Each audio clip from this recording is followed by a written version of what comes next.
Police brutality and use of force. Police officers are supposed to protect citizens and ensure everyone is safe by maintaining the law and order. However, police officers have been questioned about their use of force and brutality among the citizens. When these certain police officers overuse their power and authority to their convenience, they should be punished for it. Instead of protecting citizens they are harming them. By these actions, it causes everyone to fear law enforcement, and the relationship between the officers and the citizens is not good at all, and it should always be trustworthy, but at this point it is not. And the only way to see change is if both ends try to make an effort to go to change. The problem with police brutality is the use of force. It has always been around for many years now, and yet there has been no change.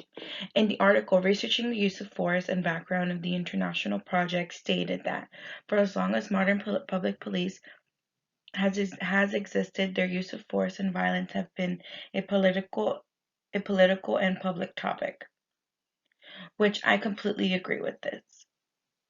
It has been a political and public topic, especially this year that elections went on. Both candidates on vice president and president side debated about this specific issue. But again, it was just debate. No actions were made to deal with the issue. I personally believe that more of the community took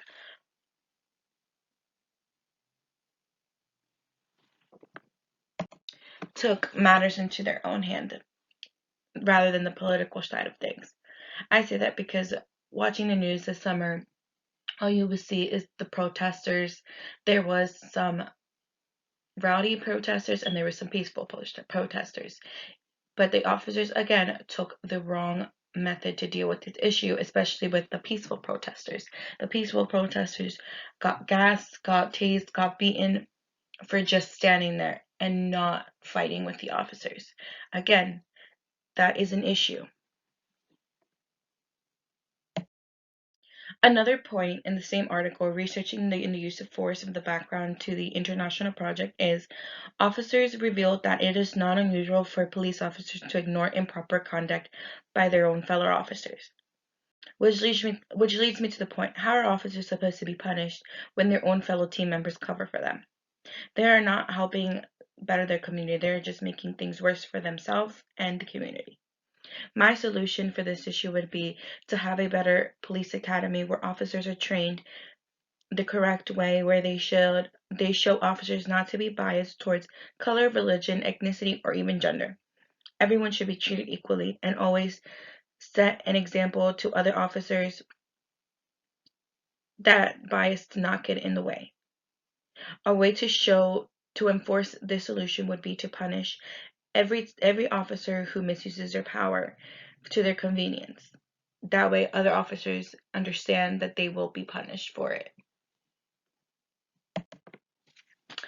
Another good point in the FBI law enforcement article is when officers move from training, officers tend to struggle to remember the policies and have not yet built enough practice experience to guide their decisions.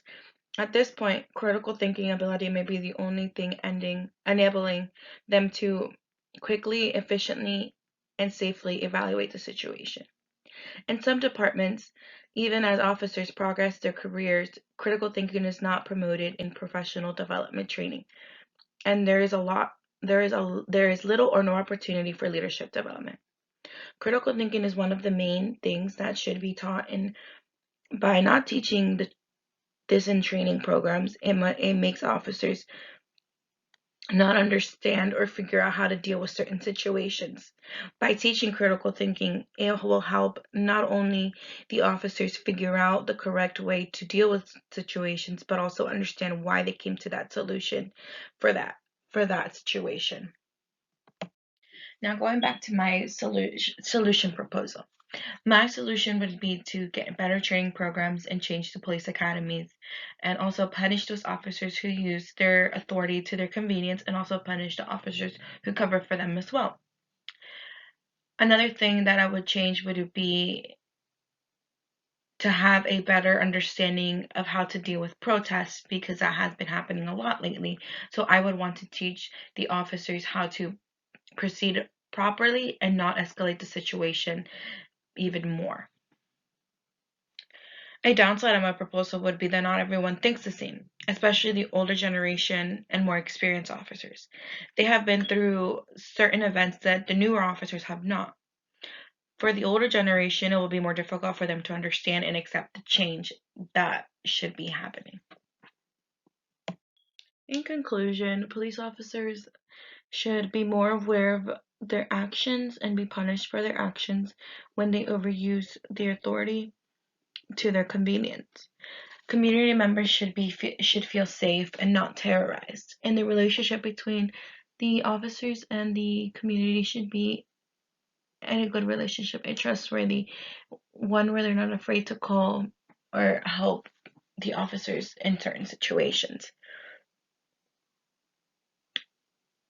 To see change, both ends need to make a difference. Both need to put effort into trying to find a solution for this issue and not let the issue get worse.